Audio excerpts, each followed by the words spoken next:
Barrister আমান বাবার ফাঁসি হয়েছে, তারপর ছেলেকে জিম্মি, এটা কি ধরনের অত্যাচার আমার বলেন আপা? এটা কি মানুষ না জানোয়ার? এদের বিচার কি হওয়া উচিত? ব্যারিস্টার আমাদের ব্যারিস্টার সরোয়ার বলবে বাবার ফাঁসি হয়েছে, ছেলেকে গুম, এটা কি মানুষের পর্যায়ে পড়ে? জঙ্গি কারা? আমি সারা জীবন জঙ্গি দমন করছি, আমাকে বলে জঙ্গি? আমি তো মনে করি সরকার হলো জঙ্গি, কোন আইন মানে না, এই সরকারি জঙ্গি, যে আইন মানে না প্রচলিত আইন, সেই হলো জঙ্গি। আমি নিজ চোখে দেখছি আপনি, তো তার তো কিছু বলার নেই। একই জিনিস বলছি, আমি দেখছি, মিথ্যা বলবো কেন? দেখেন, হ্যাঁ আমি মিথ্যাটা বলছি, আরমানকে আমি চিনি না, বাট আরমান আছে আমি জানতাম। আরমান আমি চিনতাম না, বাট আরমান আছে ওখানে জানতাম। আমি গত 7 দিন যাবত আমি মাঠে ছাত্রদের সাথে ছিলাম, আমার খুব ভালো লাগছে, বিজয়টা কেমন নিজের চোখে দেখেছি। আর যখন মুক্তি পেলাম, ওই প্রধানমন্ত্রীর খনি প্রধানমন্ত্রী, তার যে সামনে যে বড় মূর্তিটা মানে লোকজন ভাঙতেছিল, খুব মজা লাগতেছিল। বাসায় ফেরত গেছি, যাওয়ার পরে খাওয়া দাওয়ার পরে তখন আনুমানিক 4:45, আমার মনে পড়লো আমি এত মজা করতেছি, আমার সহপাঠী আদমি স্যার ভিতরে কিছুই করতে পারতেছি না। তখন লাইফে আমি 5টার সময় আনুমানিক 3 ঘন্টা আলটিমেটাম দিই, তাদের ছাড়তে হবে। আমি দেখলাম এতে কোন কাজ হবে কতটুকু জানি না, আমার সিনিয়র জ্যেষ্ঠ ব্রিগেডিয়ার হাসান নাসির আছেন, বিতর্কের ঊর্ধ্বে একজন জেনারেল, তার কাছে আমি সাথে সাথে চলে যাই, যে স্যারকে বুঝাই স্যার একটা মহতি উদ্যোগ নেন, চেষ্টা করে।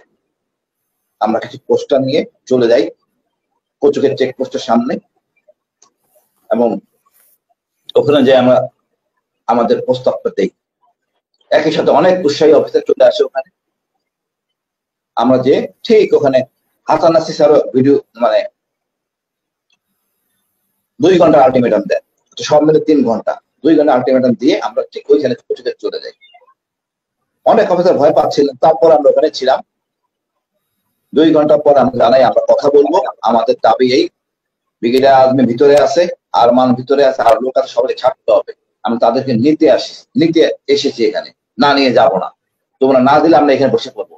আমরা সব একদম বিশ্বাস করেন, এই আমাদের হাসান নাসির স্যার জ্যেষ্ঠ অফিসার, উনি একদম মাটিতে বসে গেলেন, আমরা বসে গেলাম, মিডিয়া চলে আসলো, আমি এসে গেলাম, বসে গেলাম, এবং কুটনীতি মারুজ্জামান স্যার উনিও বসে গেলেন, উনি ঘুম ছিলেন।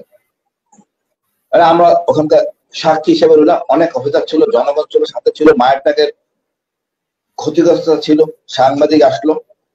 আমি বললাম তোমাদের অফিসারের সাথে কথা বলবো। মিলিটারি পুলিশ ছিল একজন মেজর, তারপর তার সিও আসলো, বললাম আপনার কথা বলো, আমরা নিতে এই লোকদের নিতে তোমাদের কাছে আছে আয়নাগর, এই 14তলা বিল্ডিং এর পিছনে। তারপর 2 জন ব্রিগেডিয়ার জেনারেল আসলেন, একজন সেকেন্ড ম্যান, একজন ডাইরেক্টর এডমিন, এবং সত্যিকার অর্থে তাদের সাথে তারা প্রথমে একজনের সাথে কথা বলবে। আমি বললাম না, আমরা কথা বলতে আসি নাই, আমরা নেওয়ার জন্য এসেছি, কথা বললে আমরা 3 জন কথা বলবো। তখন তারা রাজি হয়, তাদের সাথে আমরা কথা বলে 3 জন, তারা নতুন অফিসার, 3-4 মাস আগে জয়েন করছেন, তাদের উপর আমরা খুব রাগজারি, আসলে রাগটা তাদের হওয়া উচিত না, বাট খুব, তারা এর জন্য দায়ী না। তখন তাদেরকে বুঝাই বললাম ঘটনা এই, তোমার আমার কথা না, সিটিআইবি জানে, ব্রিগেডিয়ার নাহিদ জানে, তার দায়িত্ব ঢাকার ডিটাচমেন্ট কমান্ডার বা ঢাকার দায়িত্বে যে ডিজিএফআইটা থাকে তার কমান্ডার জড়িত।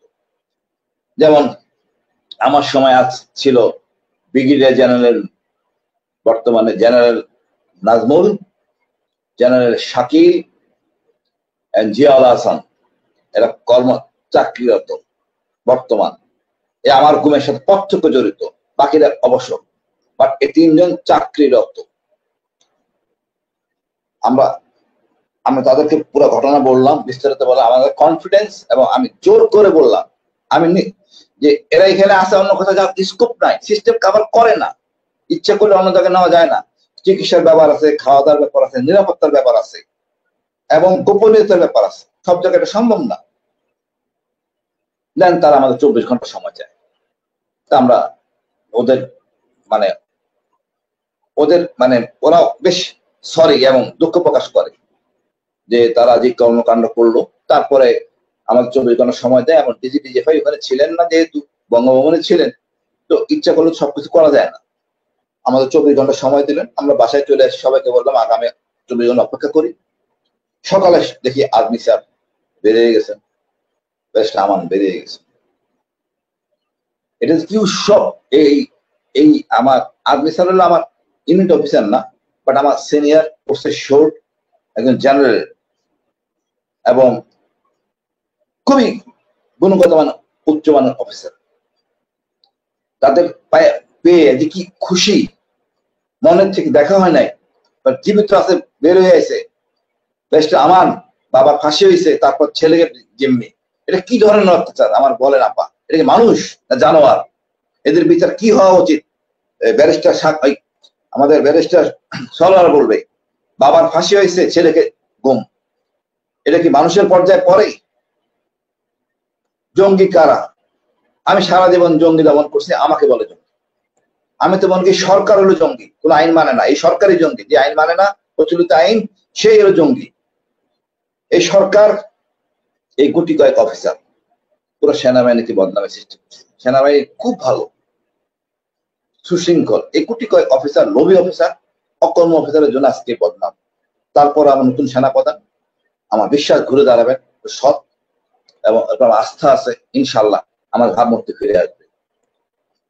আমি আপনাকে বুঝাইতে পারবো না এই বিজয় উৎসবটা কেমন। আপনি লন্ডনে আছেন, আপনি দেখেন নাই, আমরা মাঠে ছিলাম, উৎসবটা মজাটা কি মজা আপনি বুঝাইতে পারবো না। আমি আল্লাহর কাছে, মহান আল্লাহর কাছে শুকরিয়া, মজা করেছে, এখানেও ছোটর মধ্যে সবাই মজা করেছে, বাট হয়তো মহান আল্লাহর কাছে শুকরিয়া, সিজদা দিছি আপা, যে আমাদের দুইজন কমরেড বেরিয়েছে, আরো কয়েকজন বেরিয়েছে, আশা রেখে আজকে সবাই বেরিয়ে যাবে। রাত ছাড়া তো বেরোতে পারবে না, দিনের বেলা তো বের করে দিবে না, এটা তো সম্ভব না। আইনে, তারা আইনে অপরাধী হবে, তো রাতের বেলায় ছাড়তে হবে, ছাড়ুক, তাও ছাড়ুক।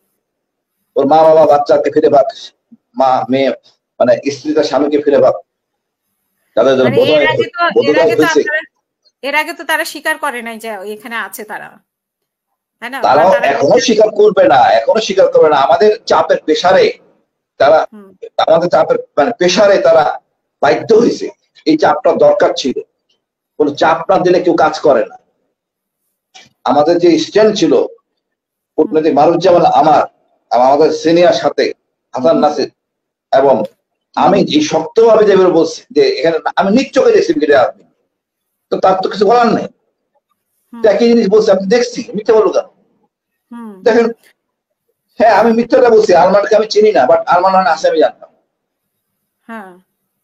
আরমান আমি চিনতাম না, বাট আরমান আছে ওখানে জানতাম, এবং আলহামদুলিল্লাহ দুজন বেঁচে আছে। আমি শুকরিয়া আল্লাহর কাছে, আমি ধন্যবাদ বর্তমান প্রজন্ম, ডিজিফাইড কর্ম প্রজন্মের কাছে, যে একটা ভালো কাজ করছে।